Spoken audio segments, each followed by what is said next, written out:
Brendan Bromley from the Giant Rubber Monster movie, and you're listening to NerdRemix.com. Where in the hell are you from anyway, Private? Sir, Texas, sir! Holy dog shit! Texas, only steers and queers come from Texas, Private Cowboy. And you don't much look like a steer to me, so that kind of narrows it down. Due to some violent content, parental discretion is advised. But your regenerated circuits are tuned asynchronously, and that causes concatenation in the intermediate amplifiers. That's good.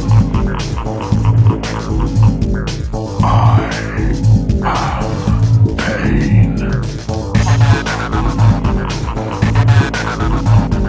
That's good.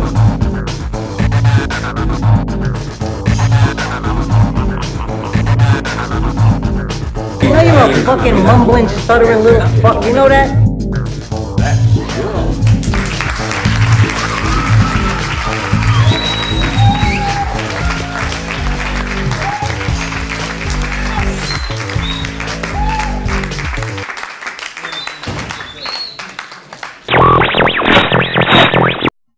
You stewed, buttwad! 2, 3, and we're live again. It's NerdRemix Radio, bitches, with the great and terrible Derek. NerdRemix Radio. Good times.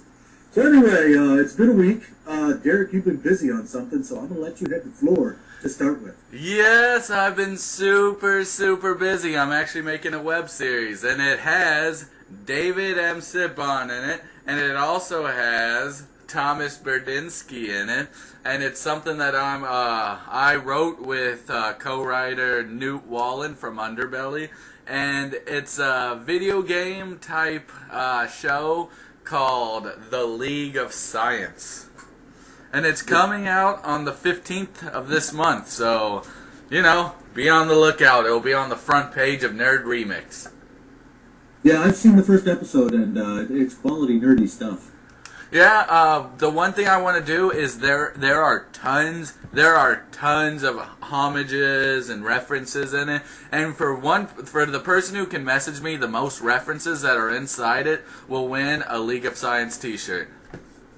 Really? I did not know that. Yep, it's something we're actually making our own t-shirts. We found an awesome, cheap way to make t-shirts. So we're basically making t-shirts, which, you know, one t-shirt basically costs us like $3.50. So it's pretty freaking awesome.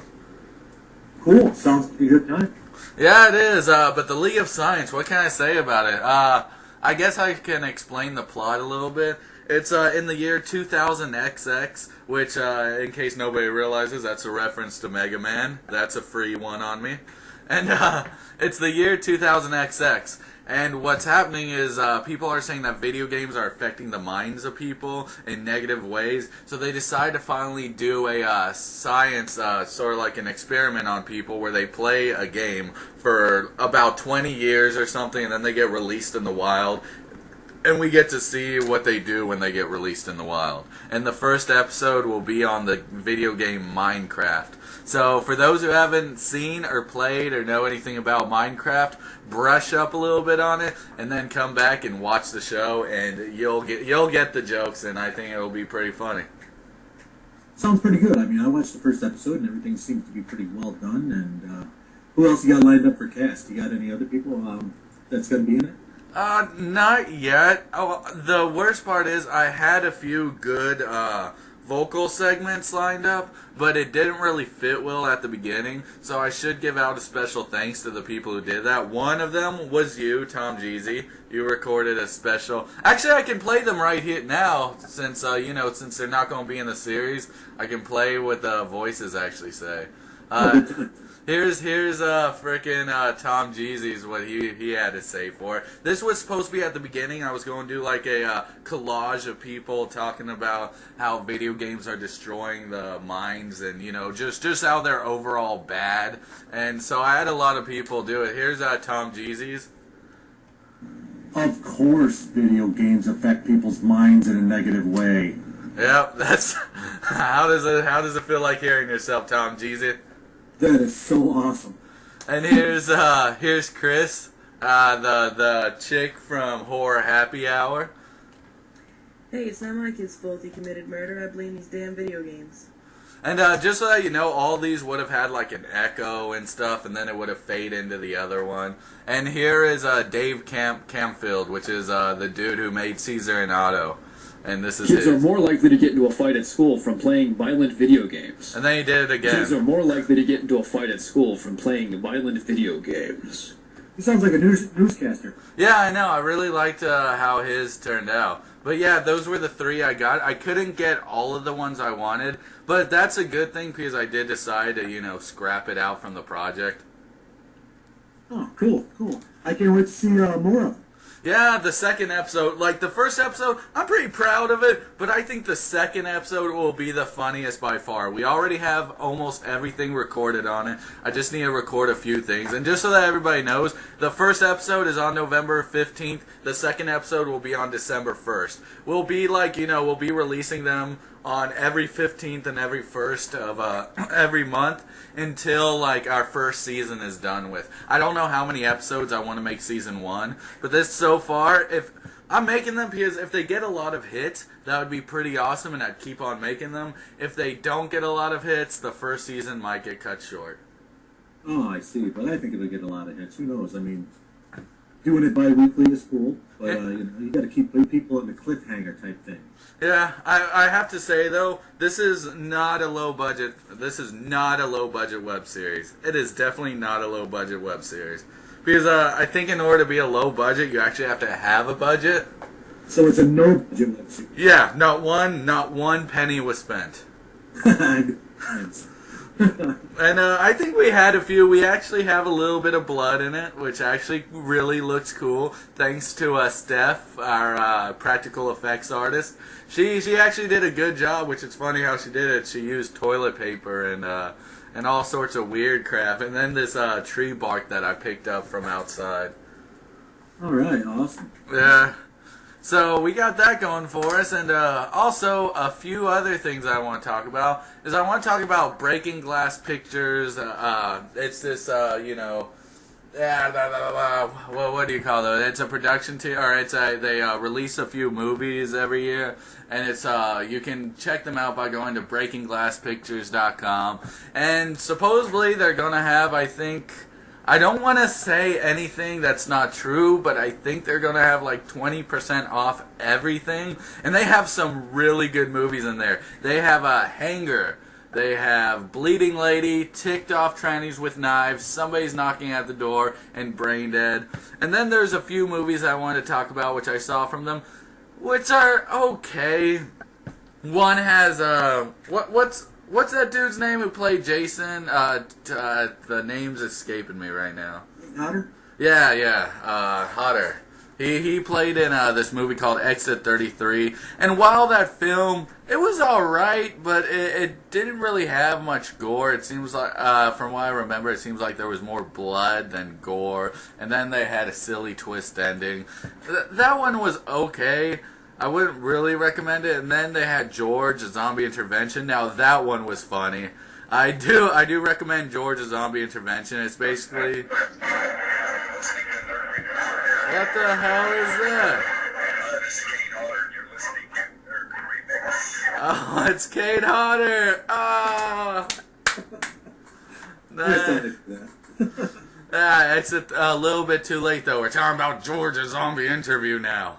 Okay, sorry. Hey, by the way, just before you continue, just going to say that I know that you're an hour behind me in Texas, but in Ohio, it is afternoon now, so this is completely appropriate. There we go. You opened up the first beer of the day. Nice. Very, very classy. Anyway, George's Zombie Intervention. It's a really good film. It's sort of along the same comedy lines as Kevin Smith. And it's a really fun spoof of zombie movies, I guess. Well, I use spoof loosely because when people think of spoof these days, they think of like scary movies, and it's not silly. It's definitely not silly like that. Like, it takes itself, it puts funny situations because they're so awkward, but they take it seriously. So it's about this zombie who eats who eats people, and they want to like do an intervention to have him stop eating people. And now here's one which I really don't like, and they also took a lot of jokes from Kevin Smith, or you can tell Kevin Smith was a huge influence on it. It's a movie called Bloodlust Zombies, and it stars the sexy porn star who has a nice ass, Alexis Texas. Maybe she lives in Texas, maybe I can see her, maybe I can do her.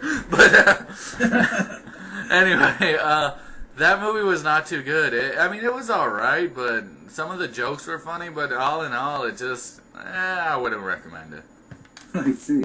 And this is Breaking Glass Pictures. They did Someone's Knocking at the Door? Yep, Breaking Glass Pictures. So, they sent me an email saying that they were thinking, or that they were going to do.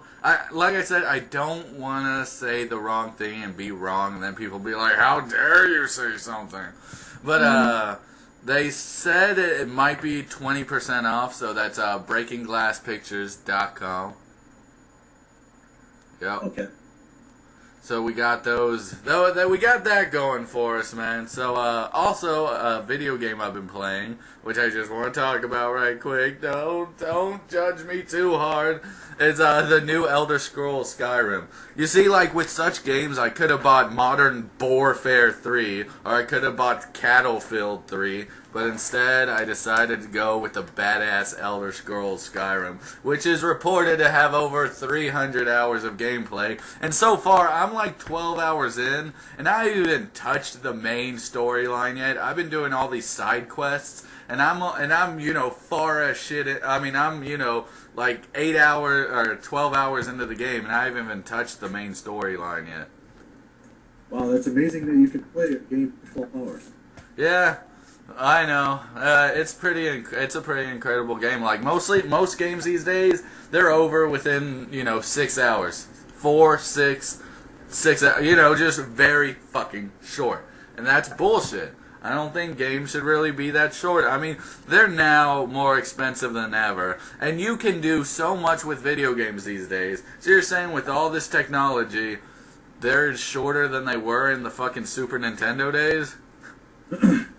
I agree. I just saw an online article a couple days ago about the kill screens that they put into old video games like Pac-Man. You reach like a fifth level, it would just it's random code from one side and basically make the game unplayable. Yeah.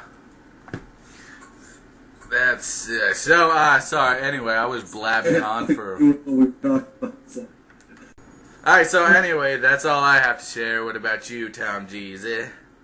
As you may know, I've reviewed like 5 films by a UK director named Philip Gardner, and he's like my favorite director now. Well, one of my favorite directors.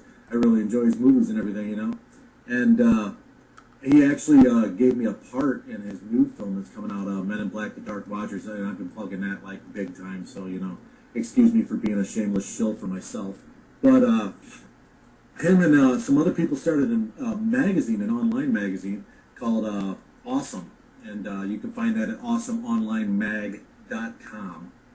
And we're going to be doing some cross promotional stuff, some cooperation work, I guess you'd call it. They're going to do a screen queens thing, which I think is a really overused term, but hey, who am I? And they're gonna, try to do some work with our horror hotties of the month, because they kind of run a crossover, and become more international, I guess. And I might be doing a few reviews and stuff and everything else, and linking up NerdRemix with those. So definitely check that out. AwesomeOnlineMag.com. And then, of course, my movie's coming out, The Dark Watchers. So definitely check for that. So it's called Awesome. Yeah, the magazine is awesome, but you can find it at awesomeonlinemag.com. Wait, the magazine is awesome, or it's called Awesome? Or it's both? It's both. It's got music, chicks, and movies.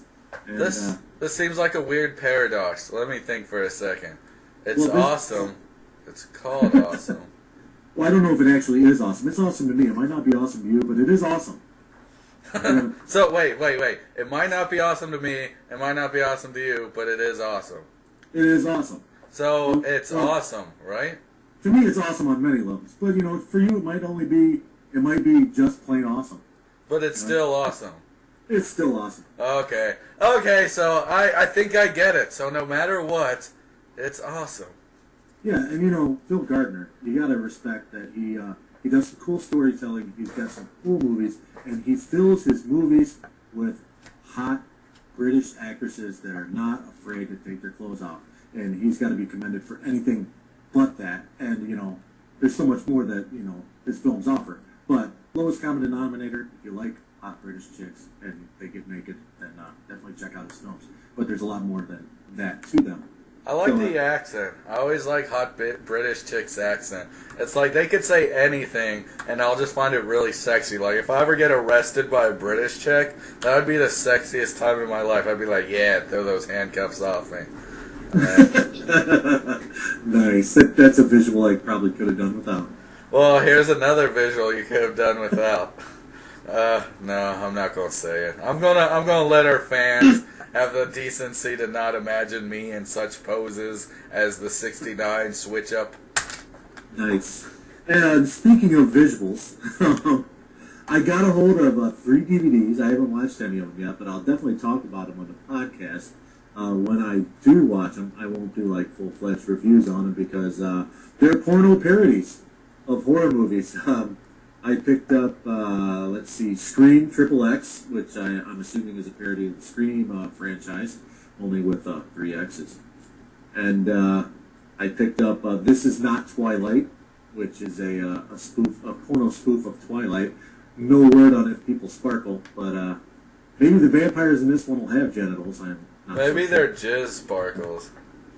I'm not so sure about the vampires in the actual Twilight, if they have genitals, but I'm pretty sure in this one they will. And, you know, the character Bella, who walks around with her mouth open all the time, I'm sure that would be put to good use in the porno parody. And the third one I did pop in and, scene skip through last night, just to see what I was in for, is A Wet Dream on Elm Street. And yes, there is a Freddy Krueger character with the mask and the sweater and the hat and the glove that has silver dildos on it. I was just about to say, does a hand have dildos on it besides? Yes, silver vibrators on his fingers. And I did not pick up Edward Penis Hands. Maybe if I have, if these are, you know, quality entertainment, I'll check that one out. I don't know. Why do you buy these? Are these like stroke flicks for you? No, I watch pornography. I'm not, you know, somebody that doesn't. My wife watches pornography with me, and, hey, I wanted to check it out because it might be a lot of F's. You never know. Yeah, or it could just be a lot of sex with like 2 minutes of plot. That could be, and there's, you know, oddly, a lot of low-budget horror movies that are like that. I watched one this weekend, and I'll have a review of it this week sometime, and that one, I'm not going to mention it. I'll just let you watch my reviews. But I did check out The Collective Volume 2. I don't know if you remember the first one, but a couple filmmakers that we've worked pretty closely with made short films in that. And one of them being Bradinsky with the Giant Rubber Monster movie and The Collective Volume 1. He didn't participate in Collective Volume 2, but Cam Scott's got a short in there. And Jason Hoover from Jad Pictures, who puts the whole thing together. Really cool concept. Not all of them work. Most of them do, and when they work well. But I'll have a review of that coming up. Wasn't there a 13-year-old kid who directed one of the ones in the first one? Yeah, and the second one, Dakota Meyer. He's like 14. I interviewed him for the site once. Okay, so he comes back for the second one. How was his short? You'll have to watch my review. All right. How was his? Did you say his short was pretty good in the first one, though? Yeah, it wasn't bad. This one, he acts in one, and then he actually directs one. And, you know, there's some talent there. Was it anything earth-shattering? Was it best of the collection? No. You know, I'll be honest. Like I said, there's a lot of them that don't work, and the ones that do work really well and more than make up for the ones that don't. But there's a lot of humor in this one, and there's a couple really cool short films that really, you know, have an impact. So, yeah, watch my review. I'm not going to, give away my entire review, but I'm not going to be, ripping it apart or anything. So. Speaking about a young person directing movies, I saw this one, I think a documentary called Zombie Girl. Have you seen it? Yeah, with Emily Hagen. She just directed a movie with one of our horror hotties of the month that was in it, and it did pretty well at South by Southwest a few months back. My Sucky Teen Romance is her new movie. Yeah, I'm kind of interested in seeing My Sucky Teen Romance. From what I hear, they actually recorded at this one of my Facebook friends' comic shop, which is called, I don't want to get the name wrong, 65th Dimension, something like that. Yeah, Bianca Barnett's in that. I guess she's got a bit part in it, and I think she went to the premiere and everything at South by Southwest, and it went over pretty well there. But yeah, the girl, what was the film that she made, that zombie girl, the movie is the documentary of? Pythagorean or something weird like that. Pathogen. Pathogen, that's... Yeah, okay, so, and I haven't seen that movie, but I guess it's included on the disc. Did you watch the bonus materials? I saw it on frickin' Netflix, and they didn't have Pathogen on it. Netflix streaming. I got another movie that I did a review of. Bill Oberst Jr. plays the lead in it, kind of a quirky guy. He works a lot with Brandon Slagle and them. I guess he's in Tar Cardinals movie, The Legend of the Red Reaper, A Haunting in Salem. From the Asylum, you know, that studio that's kind of known for the knockoffs of big budget movies, like, you know, when the Da Vinci Code was big, they came out with a movie that was like that. You know, Snakes on a Plane, I think they did, and stuff like that. But this movie wasn't too bad, and I'll be doing a review of that. And other than that, you know, Die Zom Bitch Die, I'm going to do a few pickup shots for that, and then production will be suspended until the weather breaks here in beautiful, sunny Fremont, Ohio. I still have a few casting moves to make before I move to exteriors. But, you know, Derek Huey will be doing a cameo in that. I got to get him a script. Chris J. and Kitsy Duncan from Dark Rider Studios, they're going to be doing a cameo. And, of course, Dr. Menard will be back. The great and saucy Thomas Berdinsky. So, is there anything that we can share about my part in Zombitch, or do they have to wait? They're going to have to wait. But Big Pimp Daddy will be back. Woohoo! It'll be probably in the first 10 minutes of the film that you'll see Big Pimp Daddy. So, one thing I want to say is that you should release Zombitch 1 back on NerdRemix for a week. I demand it. I'm going to chant until you do it. Zombitch, Zombitch, Zombitch. Is it working? Not really, but I'll do it over, let me see. I'll do it over Thanksgiving weekend. How's that? Nice. Awesome. It worked, guys. It worked. And then you won't be able to see Zombitch again unless you buy a Trio of Terror DVD, or when it comes out with Die Zombitch Die. I'm going to put it on a double feature DVD. I was hoping to get it ready for some spring conventions, one of which I want to speak about, but I don't think I'll have it ready. And the one I wanted to speak about is April.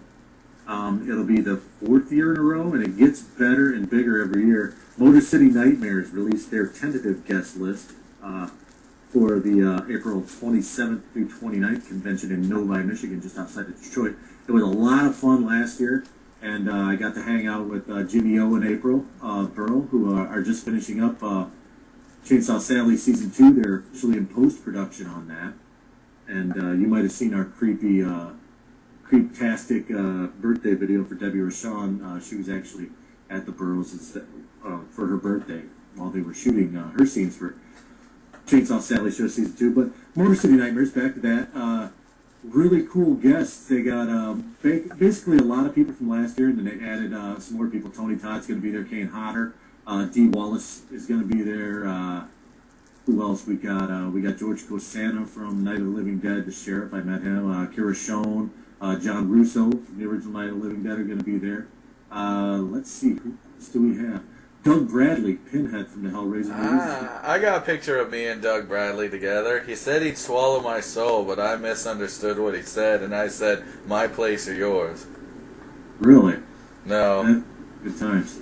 And somebody I'm really looking forward to meeting is Sid Haig. Is going to be at Motor City Nightmares, so I'm definitely gonna try to cover that as much as possible for the website. I doubt I'll have Die Zombitch Die ready in time to submit it for the film festival, but hopefully I might have some DVDs for sale up there. Who knows? I gotta see if I can get a table or if I can share a table with somebody, but we'll see as it gets closer. That's the 27th through the 29th, and then the big convention, Horror Hound Cincinnati, went down this weekend. Today's the last day of it.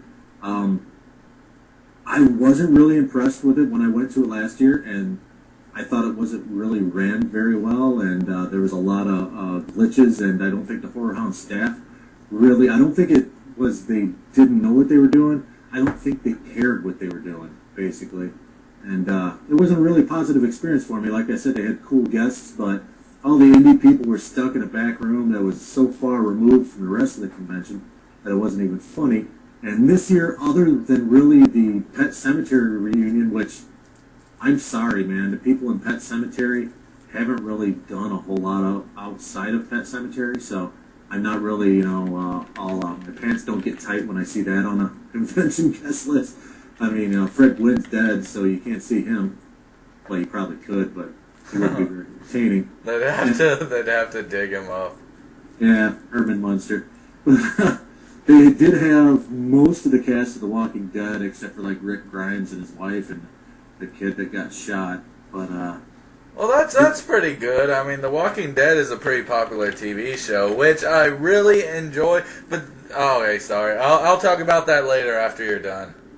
Oh no, go ahead. I mean, like I said, The Walking Dead cast, yeah, that's cool. I would want to go see them and everything. But I can't, I'm sorry, man, again, I can't see paying $25 for each of their signatures. No. You know, The Walking Dead, cool as it is the most thing horror-oriented that a lot of them done, unless you get, like Norman Reedus has done a few things, and Michael Rooker, of course, has done a few things. But other than that, I mean, come on.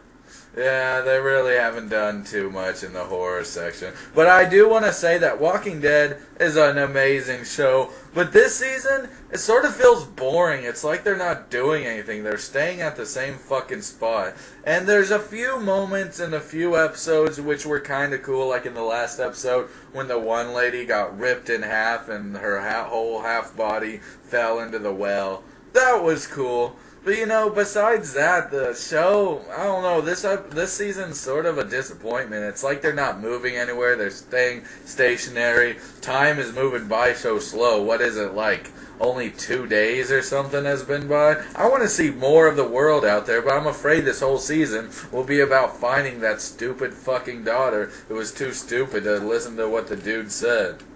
See, I just got done telling somebody the other day that I think The Walking Dead is probably the best written TV show on TV right now.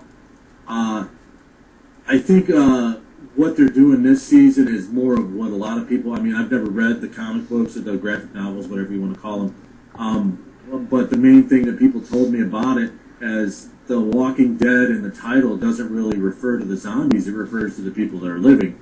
I mean, they might as well be dead because there's, the planet's fucked up.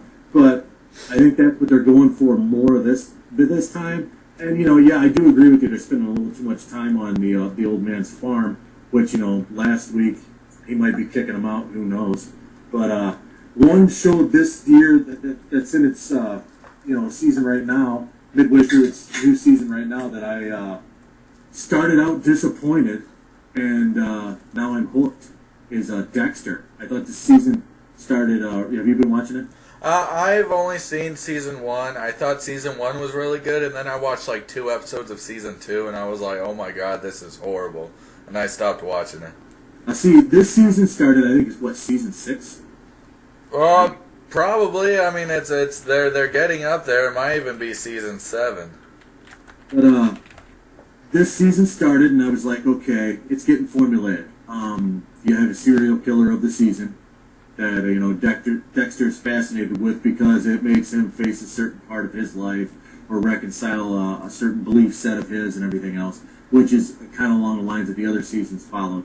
But now I'm hooked. I watched it last week, and I think Mos Def is probably one of the best rappers turned actors out there. I mean, I used to laugh my ass off at him on the Chappelle Show, but on this, he plays Brother Sam. And, man, just powerful shit. Like last week's episode, he died. And, sorry, spoilers! Spoiler alert!